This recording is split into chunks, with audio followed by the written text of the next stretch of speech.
வடசென்னை பாராளுமன்ற தொகுதியினுடைய தேர்தல் அலுவலகத்தை இன்று ஆர்கே நகர் இந்த பகுதியில் நாங்கள் திறந்து இருக்கின்றோம். அடுத்த 75-80 நாட்களுக்கு வடசென்னை பாராளுமன்றத்தினுடைய எல்லா தேர்தல் வேலையும் கூட இந்த அலுவலகத்தை மையப்படுத்தி இங்கிருந்து நம்முடைய சகோதர சகோதரிகள், தலைவர்கள், தொண்டர்கள் பணியாற்றுவார்கள். வடசென்னையை பற்றி நமக்கு தெரியுங்க ஐயா. சென்னையினுடைய ஆதிக்குடி மக்கள் வாழக்கூடிய ஊர். குறிப்பாக நம்முடைய மீனவ சகோதர சகோதரிகள் அதிகமாக இருக்கக்கூடிய பகுதி. அந்த பகுதியில் பாரதிய ஜனதா கட்சியினுடைய வளர்ச்சி அபரிதமாக இருக்கு. மிக கடுமையாக நம்முடைய தலைவர்கள் எல்லாம் வேலை செய்து உழைத்து பாரதிய ஜனதா கட்சியை வளர்த்தி இருக்கின்றார்கள். வடசென்னை பாராளுமன்றத்தை பொறுத்த வரைக்கும் நிறைய விஷயங்கள் செய்யணும். மக்களுக்கு நிறைய முன்னேற்றங்கள் கொண்டு வரணும். ஆனால் இன்னைக்கு சென்னையில் இருக்கக்கூடிய 3 எம்பிக்கள் பார்த்தீங்கன்னா ஒரு குடும்ப அட்ரஸை வச்சு எம்பிக்களாக இருக்காங்க. சாமானிய மனிதர்கள், மக்களுக்கு பணி செய்யக்கூடிய மனிதர்கள் இல்லை. அதனால் நிச்சயமாக இந்த முறை பாராளுமன்ற தேர்தலில் வடசென்னையில் பாரதிய ஜனதா கட்சி, தேசிய ஜனநாயக கூட்டணி வெற்றி பெற்று இந்த பகுதியினுடைய வளர்ச்சிக்காக இங்கே நிற்போம் என்கின்ற உறுதி நாங்கள் அளிக்கின்றோம். அதே நேரத்தில் இந்த பாராளுமன்றத்தினுடைய பொறுப்பாளர்கள் அண்ணன் பால் கனகராஜ் அவங்க இருக்கிறாங்க, அண்ணன் பெப்சி சிவா அவங்க இருக்கிறாங்க, நம்முடைய இந்த மாவட்டத்தினுடைய தலைவர்கள், பாராளுமன்றத்துக்கு உட்பட்ட மாவட்டத்தினுடைய தலைவர்கள், குறிப்பாக இந்த மாவட்டத்தினுடைய தலைவர் அண்ணன் கிருஷ்ணகுமார் அவர்கள் இருக்கிறாங்க. அண்ணன் இதற்கு முன்பு மீனவர் அணி செயலாளராக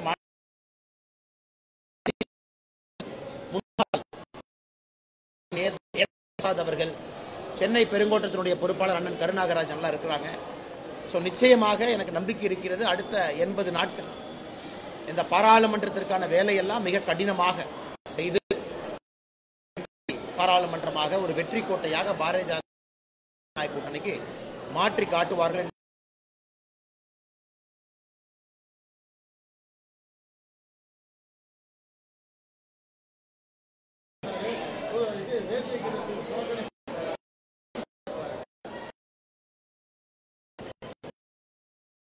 மாண்புமிகு சட்டமன்றத்தில் இருக்கக்கூடிய சபாநாயகரை பொறுத்தவரை திமுகவினுடைய தொண்டனை விட மோசமா இருக்கார். ஒரு திமுக தொண்டங்கூட திமுக சார்பா அப்படி இருக்க மாட்டான். ஆனால் சபாநாயகர் பார்த்தீங்கன்னா, இதே சபாநாயகர் அப்பாவு அவர்கள் தமிழகத்தில் ஜாதி எல்லாம் வந்ததுக்கு காரணமே கருணாநிதி தான் சொன்னார். இதே சபாநாயகர் அப்பா அவர்கள் ஒரு காலத்தில் நிறைய தமிழகத்தில் ஜாதி வன்முறைகள், படுகொலைகள் நடக்குதுன்னா அதையெல்லாம் ஊக்குவித்தது வாக்கரசியலுக்காக கருணாநிதி அவர்கள் அவரே சொன்னார். நாடாளுமன்றத்தில் நம்முடைய ஆளுநர் அவர்கள் அவருடைய கருத்தை வெளிப்படுத்துறாங்க. அவருடைய கருத்தை வெளிப்படுத்திவிட்டு இருக்கையில் அமர்ந்திருக்கிறாங்க. ஒரு சபாநாயகருக்கு கட்சி சார்ந்து பேசுவதற்கு எந்த அதிகாரமும் இல்லை. நேற்று சபாநாயகர் அவர்கள் நடுநிலைமையா நடக்கல. அவர் பேசுறார், திமுகவினுடைய ஒரு உறுப்பினரை போல மேடையிலிருந்து பேசுறார். அதனால்தான் ஆளுநர் எதிர்த்து போனாங்க அப்படின்னு நான் பார்க்கிறேன். மற்றபடி ஆளுநர் அவர்கள் அந்த உரையை நான் இந்த காரணத்துக்காக படிக்கல அப்படின்னு நிறைய காரணங்கள் சொல்லியிருக்காங்க. அதன் பிறகு அந்த ஆளுநருக்காக இவர்கள் எழுதி கொடுக்கப்பட்ட அந்த உரையில் ஒரு 10 பெரிய தவறுகளை நாங்களே கண்டுபிடித்து அதை பத்திரிகை நண்பர்களுக்கு பத்திரிகை அறிக்கையாக கூட கொடுத்தோம்.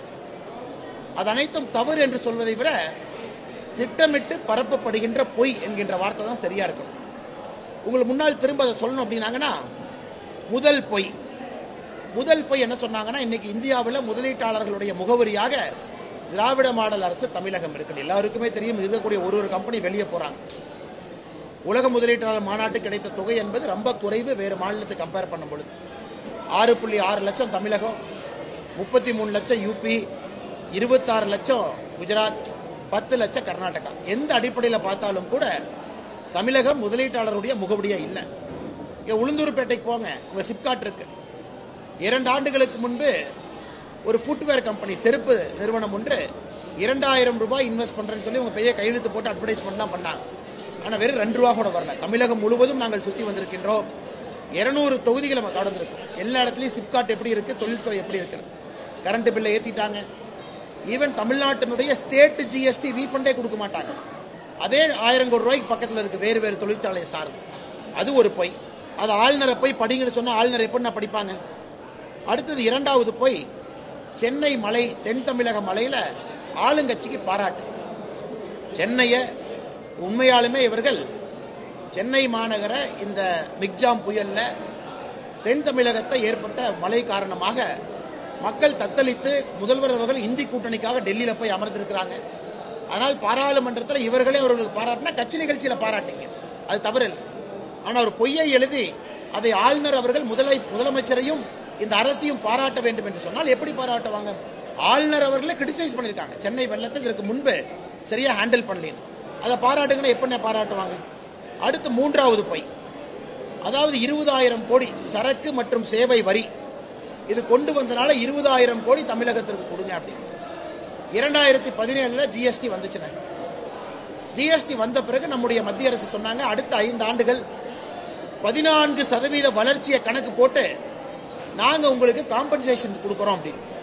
அதன்படி தமிழகத்திற்கு 2017-18 5 ஆண்டுகளுக்கு இழப்பீடு தொகையாக மத்திய அரசு 27,959 கோடி ரூபாய் கொடுத்தாங்க.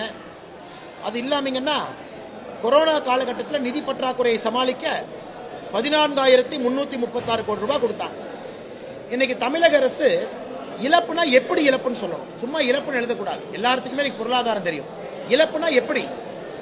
சேவை சரக்கு சேவை வரி வருவதற்கு முன்பு தமிழகத்தினுடைய growth பாருங்கன்னா, வரி வருவாயினுடைய வளர்ச்சி பாருங்க, 2013-14 3%, 2014-15 7%, 2015-16 2%,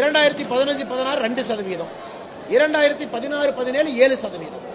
ஜிஎஸ்டி வந்ததுக்கு அப்புறம் தமிழ்நாடு வளர்ச்சியை பாருங்க, 18-19 14%, 19-20 10%, 20-21 கொரோனா காலகட்டம்னா 21-22 16%, 22-23 24%. நமக்கே தெளிவா தெரியுது ஜிஎஸ்டி கொண்டு வரப்பட்ட பிறகுதான் தமிழகத்தினுடைய வரி வளர்ச்சி அதிகமாக இருக்கு. அப்ப எந்த அடிப்படையில் இவர்கள் 20,000 கோடி ரூபாய் எங்களுக்கு இழப்பீடு ஏற்பட்டிருக்கு, அதற்கு பணம் கொடுக்கணும் எந்த அடிப்படையில் கேட்கறாங்க? என்ன பினான்சியல் பேப்பர் இருக்கா, ஒயிட் பேப்பர் இருக்கா? சும்மா கைக்கு வந்து எழுத வேண்டியது ஆளுநர் படினா எப்படி படிப்பாங்க? அடுத்த போய் சட்டம் ஒழுங்கு பராமரிப்பு மத நல்லிணக்கம் ஆகியவற்றில் மாநில அரசு முன்னுரிமை வழங்குகிறது. ஏன்னா சட்டம் ஒழுங்குன்னு சொன்னா சிரிக்க மாட்டாங்களா? இவருடைய சட்டம் ஒழுங்கு என்ன சரியா இருக்கு? ஆளுநர் அவர்கள் போன முறையும் அப்ஜெக்ஷன் பண்ணாங்க, சட்டம் ஒழுங்கு சரியா பராமரிக்கிறாங்க தமிழகத்தில், யாரும் ஏற்றுக்கொள்ள மாட்டார்கள், அதனால ஆளுநர் படிக்கல. மகளிர் உரிமை திட்டத்தை செயல்படுத்தி தேர்தல் வாக்குறுதியை நிறைவேற்றிவிட்டோம். ஏன்னா 40% பெண்களுக்கு கொடுக்கிறது மகளிர் உரிமை தொகையா, அதுவும் இத்தனை ரிஜெக்ஷன் பண்ணி வெறும் 40%. அதில் தேர்தல் வாக்குறுதி நிறைவேற்றி விட்டோம்னு எழுதி வச்சிருக்காங்க. அடுத்து பொய் 6, புதுமை பெண் திட்டம் மூலமாக 2.73 லட்சம் பெண்கள் பயனடைந்திருக்கின்றார்கள். இதற்கு முன்பு ஆட்சியில் தாலிக்கு தங்க ஒன்னொன்னே ரிமூவ் பண்ணிட்டு பேருக்கு ஒரு புது பேர் வைத்து விட்டு மக்கள் பயனடைஞ்சிருக்கிறாங்க, லேப்டாப் எல்லாம் போயிருச்சு. இது ஒரு பொய். அடுத்து பொய் 7, முதலமைச்சருடைய காலை உணவு திட்டம் நாட்டிலே முதன்மையானது. இது 2020 மத்திய அரசு புதிய கல்விக் கொள்கையில காலை உணவு திட்டம் கொண்டு வந்தாச்சு. காலை உணவு திட்டத்திற்கான பணமும் மத்திய அரசு கொடுக்குறாங்க. காலை உணவு திட்டம் மத்திய உணவு திட்டத்திற்கான பணம் மத்திய அரசு வரும் பொழுது அதை திராவிட மாடல் அரசு தான் இந்தியாலேயே முதல்ல செஞ்சாங்கன்னு எப்படி நான் சொல்ல முடியும்? அதுவும் பொய். அடுத்து பொய் 8, ஆதி திராவிடர் மற்றும் பழங்குடியினருக்கான தமிழ்நாடு மேம்பாட்டு செயல் திட்டம் 2024 2022 10,000 கோடி ரூபாய் திருப்பி அனுப்புறாங்க. SC/ST fund, schedule cost special plan fund வேண்டான்னு இன்னைக்கு இவர்களை பற்றி பெருமையாளர் எப்படி படிப்பாங்க? அடுத்தது பொய் 9, சாதிவாரி மக்கள் கணக்கெடுப்பை நடத்துமாறு மத்திய அரசை வலியுறுத்துகிறோம். கரெக்ட். போன ஆட்சியில் அவர்கள் குலசேகரன் குழு கொண்டு வந்தாங்க, சாதிவாரி கணக்கெடுப்பு எடுக்கணும். அதை முதலமைச்சர் மு.க. ஸ்டாலின் அவர்கள் வந்த பிறகு அந்த குழுவுக்கு எக்ஸ்டென்ஷன் கொடுக்காம டெர்மினேட் பண்ணிட்டாங்க. தமிழகத்தில் ஏன் நீங்க சாதிவாரி கணக்கெடுப்பு குழு போடலாமல்ல? இதற்கு முன்பு குலசேகரன் குழு இதற்கு முன்பு இருந்த ஆட்சியில் அமைச்சாங்கல்ல, ஏன் அந்த குலசேகரன் குழுக்கு எக்ஸ்டென்ஷன் கொடுக்காம ஏன் கேன்சல் பண்ணீங்க? அதை பத்தி பேசுங்க, மத்திய அரசின் மீது குறை சொல்வதை விட. பொய் 10, தமிழக அரசு இன்னுயிர் காப்போம் திட்டம் நாட்டின் முன்னோடி திட்டம், இதுவும் பொய். மத்திய அரசு 2021 கொண்டு வந்துட்டாங்க.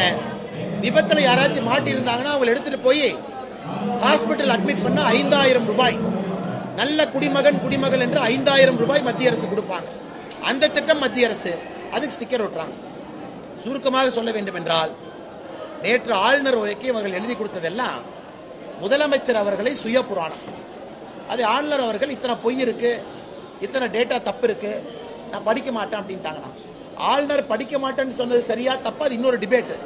ஆனா அதுல பொய் இருக்கு அப்படின்னு நான் சொல்றேன். இரண்டாவது, அப்பாவு அவர்கள் ஆளுநரை மேடையில் உட்கார வச்சுட்டு என்ன பேசுறாரு? நாதுராம் கோட்சே ஏதோ பேரெல்லாம் பேசுறாரு. மேபி நாதுராம் கோட்சேவுக்கும் அப்பாவுக்கும் சம்பந்தம் வந்திருக்கும் என்னமோ தெரியும், எனக்கு தெரியுமா, அவர்கிட்ட தான் நீங்க கேட்கணும். ஆனால் நாதுராம் கோட்சேவுக்கும் கவர்னருக்கும் சம்பந்தம் இல்லை. ஸோ நாதுராம் கோட்சேவை ரொம்ப பிடிச்சிருக்கு, அப்பா வீட்டில் சிலை வச்சு கும்பிட்றாருன்னா அப்பாவை எடுத்து பேசுறாரு.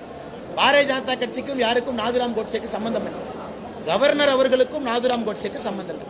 அடுத்து PM கேர் நிதியிலிருந்து 50,000 வாங்கி கொடுங்க, இதை நான் ஆளுநர் பேசுறதா? நான் ஆளுநர்கிட்ட கேட்கிறேன், முதல் குடும்பம் கொள்ளையடிச்சதுலேருந்து 1 லட்சம் வாங்கி கொடுங்கன்னு கேட்கிறேன். திமுகவுடைய முதல் குடும்பம் கோபாலபுரத்து குடும்பம், அங்குள்ள இருக்கக்கூடிய 35 அமைச்சர்கள் 11 அமைச்சர்கள் மீது ஊழல் வழக்கு இருக்கு. ஆளுநர் அவங்ககிட்ட இருந்து 1 லட்சம் ரூபாய் கடன் வாங்கி கொடுக்கட்டும். 1 லட்சம் கோடி, தமிழகத்தினுடைய 8 லட்சம் கோடி ரூபாய் நம்ம சரி பண்ணுவோம். அதே வார்த்தை ஆளுநர் திருப்பி கேட்கறதுக்கு எவ்வளவு நேரம் ஆகும்? முதல் குடும்பத்திலிருந்து பணம் வாங்கி கொடுங்க. ஸோ ஆளுநர் அவர்கள் முறை தவறி நடந்து கொண்டதன் காரணமாக ஆளுநர் அவர்கள் அவையிலிருந்து வெளிநடப்பு செய்திருப்பதாகத்தான் நான் பார்க்கிறேன். இன்னைக்கு ஆளுநர் மாத்தி பேசலாம், ஜனகணமன போட்டு அதுக்கு முன்னாடி போயிட்டாரு. ஆளுநர் அவர்களுக்கு எந்த பிசினஸும் கிடையாது. கவர்னர் சொல்வதை தவறு இருக்கா ரைட் இருக்கா அது சபையில் இருக்கக்கூடிய உறுப்பினர்கள் டிஸ்கஸ் பண்ணணும். அது அவை குறிப்பில் போகணுமா வேண்டாமா உறுப்பினர் டிஸ்கஸ் பண்ணணும். ஆளுநர் ஒரு நியூட்ரல் ஜட்ஜ், அவர் திமுகவுடைய உறுப்பினர் கிடையாது. ஆனால் திமுகவுடைய உறுப்பினரை விட மோசமாக ஆளுநர் அவர்கள் நேற்று நடந்து கொண்டார். அதனால் தான் மாண்புமிகு ஆளுநர் அவர்கள் வெளிநடப்பு செய்ய வேண்டி வந்துச்சு. அடுத்தது சபாநாயகர் தவறா நடந்துக்கிட்டாங்க. சபாநாயகர் தவறா நடந்துக்கிட்டனால தான் ஆளுநர் வெளிநடப்பு செய்ய வேண்டி வந்துச்சு. அடுத்த கேள்வி, இப்ப இதுக்கு தேசிய கீதம் எப்படி போடுறது, நம்முடைய தமிழ்தாய் வாழ்த்து எப்படி போடுறது? ஆனா இன்னைக்கு இந்தியாவில் எல்லா அசம்பிளியுமே தேசிய கீதம் இசைக்கிறாங்க. ஆரம்பத்தில், முடிவில் தேசிய கீதம் இசைக்கிறாங்க. நமக்கு ரொம்ப சந்தோஷம், நம்முடைய தமிழ்தாய் வாழ்த்து கண்டிப்பா இசைக்கணும், எந்த மாற்று கருத்தும் இல்லை. ஆனால் தான் பாரதிய ஜனதா கட்சி இதுக்குள்ள நாங்கள் போக விரும்பலைங்கன்னா, பாரதிய ஜனதா கட்சி நாங்கள் உத்தரவாதம் கொடுக்கிறோம், மக்கள் எங்களுக்கு வாக்களித்து தேர்வு செய்யப்படும் பொழுது முதல்ல தமிழ்தாய் வாழ்த்து வாசிப்போம்.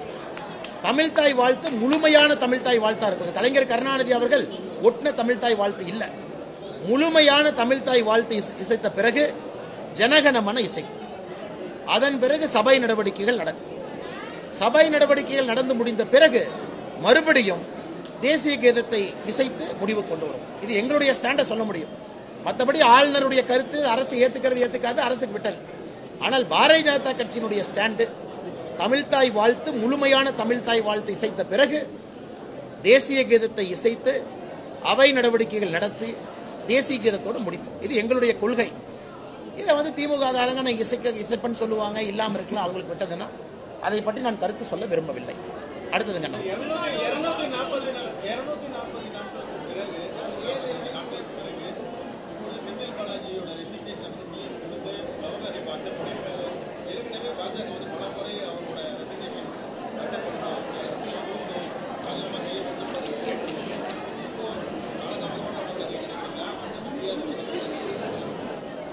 அண்ணா இதை முதல் நாள்லேருந்து சொல்றோம். கவர்னர் இதே தான் சொன்னாரு. நம்முடைய உயர் நீதிமன்றம் 2 முறை, ஒரு முறை நேரடியாக ஒரு முறை மறைமுகமாக சொல்லியிருக்கிறாங்க. அதாவது ஒரு அமைச்சர் அவருக்கு சம்பளம் கொடுக்கறோம்னா செய்யற வேலைக்காக. ஆனா ஊழல் வழக்கிலே கைது செய்யப்பட்ட ஒரு அமைச்சருக்கு மக்களுடைய வரி பணத்தில் சம்பளம் கொடுத்து இலாக்கா இல்லாத அமைச்சராக 8 மாத காலமாக செந்தில் பாலாஜியை வச்சிருந்தாங்க. இன்னைக்கு வேறு வழியே இல்லை, மக்களுடைய ஆளாயிட்டாங்க. அந்த ஒரு காரணத்திற்காக அவங்க ரிசைன் பண்ணிருக்காங்க. இதுல முக்கியமா என்னன்னா, ஒருவேளை ரிசைன் பண்ணா பெயில் கிடைக்குமான்னு ஐடியா பண்றாங்க. நாம ரிசைன் பண்ணிட்டா சொன்னாரானே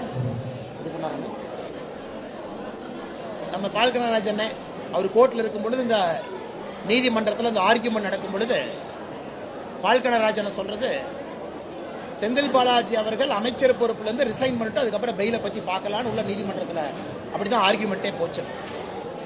ஆனால் எப்படி இருந்தாலும் கூட ரிசைன் பண்ணுறதுக்கு ஒரு பெயில் கொடுக்க ஆரம்பிச்சாங்கன்னா அது எங்கே போய் முடியுங்கன்னா, அவர் ஊழல்வாதி என்பதிலே எந்தவித யாருக்கும் கொஞ்சம் கூட டவுட் இல்லைங்கண்ணா. இன்னைக்கு அவர் 8 மாதம் கழித்து ரிசைன் பண்ணியிருக்கிறது, அதை முதலமைச்சர் அவர்கள் ஏற்றுக்கொண்டு ஆளுநருக்கு அனுப்பியிருக்கிறது. ஆளுநர் அவர்கள் அதை ஏற்றுக்கொண்டு அமைச்சரவை கவுன்சில் ஆஃப் மினிஸ்டர்ஸ் நீக்கி இருப்பது பாரதிய ஜனதா கட்சி முதல் நாளிலிருந்து என்ன சொல்லுகின்றோமோ எங்களுக்கு கிடைத்த வெற்றியாக பார்க்கின்றோம். ஆனால் இதுவும் பெயிலுக்கும் சம்பந்தம் இல்லை என்பதையும் இந்த நேரத்தில் நாங்கள் பார்க்கிறோம். ஏன்னா ரிசைன் பண்ணுறவங்களுக்குலாம் நீங்கள் பெயில் கொடுக்க ஆரம்பித்தா யார் மேனாலும் தவறு செய்வாங்க, உள்ளே போவாங்க, ரிசைன் பண்ணுவாங்க, பெயிலில் வெளியே வருவாங்க, அதே தவறு செய்ய ஆரம்பிப்பாங்க. அதனால் பொறுத்திருந்து பார்ப்போம்.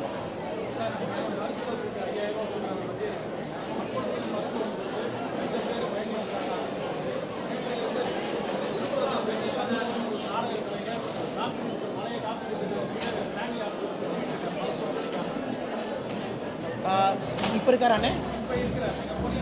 சரி அண்ணா, இப்போ தான் கவனத்துக்கு கொண்டு வர்றீங்க. கருணாகராஜனை ஸ்டான்லி மருத்துவமனையில் விழுப்புரத்தை சார்ந்த ஒருவர் ஒரு பழைய கார்டு வச்சு தான் சொல்லிட்டு இருக்காங்கிறாங்க. நான் போய் அட்டன் பண்ணுவேன்.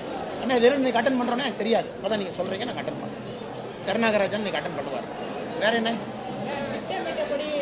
தலைவர்? கொஞ்சம் சத்தமாக சொல்லுங்க தலைவர்.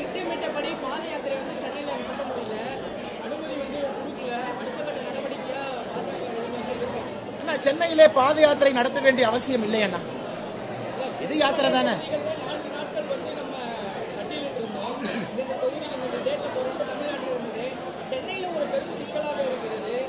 அண்ணா அதாவது தமிழ்நாட்டில் 234 தொகுதியில் 214 தொகுதியில் பாத யாத்திரை நடந்து முடிந்திருக்கும் பிப்ரவரி 25ஆம் தேதி போது. சென்னை மட்டுமே நம்முடைய கட்சி நண்பர்கள் நிறைய நிகழ்ச்சிகள் வச்சிருக்காங்க. உதாரணத்துக்கு அண்ணா பிரச தள்ளாதீங்கண்ணே, உதாரணத்துக்கு இன்னைக்கு மட்டும் பார்த்தீங்கன்னா ஒரு தனியார் கல்லூரியில் ஒரு 6000 முதல் தலைமுறை வாக்காளர்கள்ட்ட ஒரு நிகழ்ச்சி. சாயந்தரம் சென்னையில் இருக்கக்கூடிய மாற்று மொழி பேசுபவர்கள் அவங்ககிட்ட நிகழ்ச்சி. நாளானைக்கு காலையில் கடல் யாத்திரை, நம்முடைய மீனவ சொந்தங்கள் ஒரு 300 போட்டில் கடல் யாத்திரை சென்னையில். அதற்கப்புறம் பார்த்தீங்கன்னா அட்வொகேட்ஸ் அவங்க ஒரு 12,000 பேர், அவங்க ஒரு நிகழ்வு. ஸோ சென்னையை பொறுத்தவரை எப்படி முடிவு பண்ணிட்டாங்கன்னா, தலைவர்கள் கடல், கல்லூரிகள், பொது இடங்கள்ல மக்களை அழைத்து மகளிர் சங்கமம், குளத்தூர்ல பண்றீங்க மகளிர் சங்கமம், அப்புறம் காக்கி சட்டை பேரணி தொழிலாளர்கள்லாம். ஸோ சென்னையை பொறுத்தவரை தலைவர்கள் அதே விஷயத்தை, அதே மக்கள் சந்திப்பை வேறு விதத்தில் நடத்த வேண்டும் என்று முடிவு செய்திருக்கின்றார்கள். அதற்கு நான் கட்டுப்படுவதாக சொல்லி இருக்கின்றேன். ஆனால் சென்னையில் நிறைய சந்திப்புகள் இருக்கும், அதெல்லாம் இந்த மாதிரி இருக்கும். அண்ணா பிரஸ் பிரஸ் பிரஸ் பிரஸ் கேள்வி, நீங்க பிரஸ்ஸா?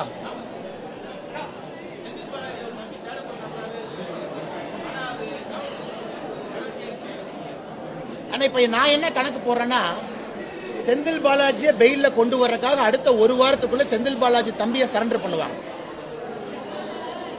கொஞ்சம் அந்த போலீஸ் மூலையை வச்சு சொல்றேன். செந்தில் பாலாஜி தம்பியை சரண்டர் பண்ணி பெயிலுக்கு மூவ் பண்ணுவாங்க. பெயிலுக்கு மூவ் பண்ணி தம்பி சரண்டர் ஆயிட்டான், இவர் இப்ப பொறுப்பில் இல்ல, ஐயா பெயில் கொடுங்கன்னா எலெக்ஷனுக்கு பயன்படுத்தலாமான்னு யோசிப்பாங்க. ஸோ அவங்க அடுத்த மூவ் செந்தில் பாலாஜி தம்பி என்ன ஒரு வாரத்தில் சரண்டர் பண்ணி அதை வச்சு ஒரு பெயில் டிராமா ஆரம்பிப்பாங்க. அப்படித்தான் நான் பாக்குறேன்.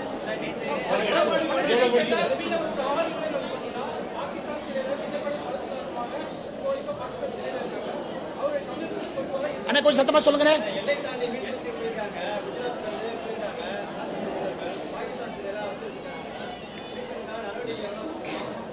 அண்ணே ஓகே, இந்தியாவை பொறுத்தவரை 2 இடத்துல நம்முடைய மீனவர்களுக்கு எப்பொழுதுமே சிறு சிறு பிரச்சனைகள். ஒன்று தமிழகம், இலங்கை இந்த பக்கம், இன்னொன்று குஜராத் பாகிஸ்தான் பார்டர் பக்கம்.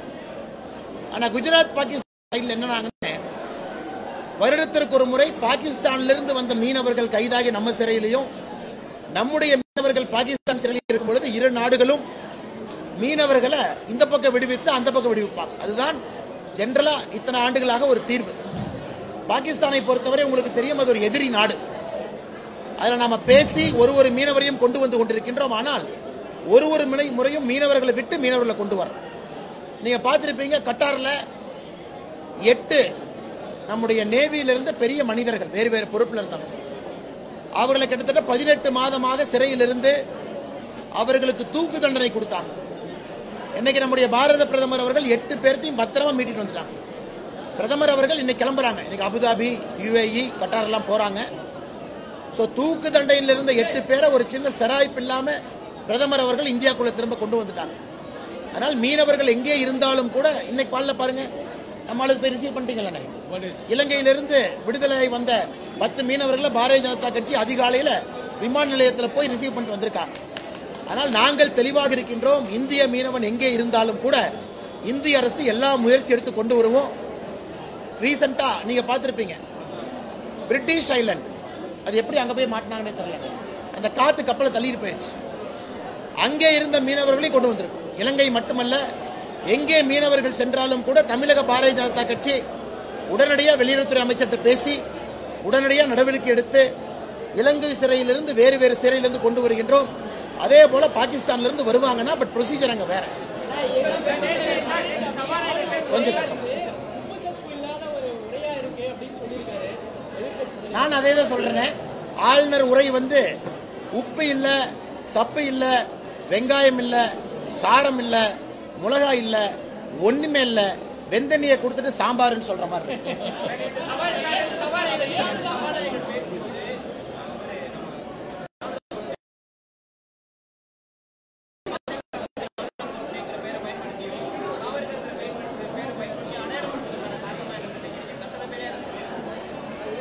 அதான் சொன்ன பாருங்கண்ணா, இதே ஸ்பீக்கர் அப்பாவு அவர்கள் இதற்கு முன்பு கலைஞர் கருணாநிதி அவர்களை ஜாதி வெறியன்னு சொல்லியிருக்கார்.